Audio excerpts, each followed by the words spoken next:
میرے نبی رحمت شفیع امت سرور سرورا صلی اللہ تعالی علیہ وسلم حضور فرماتے لوگوں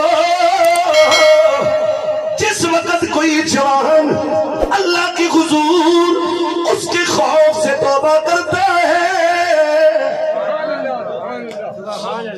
اس کی توبہ کرنے پر اس کی خوشی میں زمین اور آسمان کے درمیان میرا رب فرشتوں کو حکم دیتا ہے، اے فرشتوں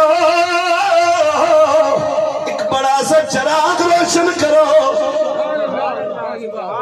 جن ملائکہ کی ڈیوٹی ہوتی ہے وہ چراغ روشن کرتے ہیں، سارے آسمان کے فرشتوں کو چراغ کی روشنی نظر آتی ہے۔ رب کی حضور عرض کرتے ہیں آج زمین و آسمان کے درمیان یہ چراغ کیوں روشن ہوا؟ اس سے پہلے تو کبھی نہیں دیکھا گیا، آج کیوں روشن ہوا؟ تو جواب آتا ہے آج رب نے دنیا میں ایک جوان کی توبہ قبول کی ہے،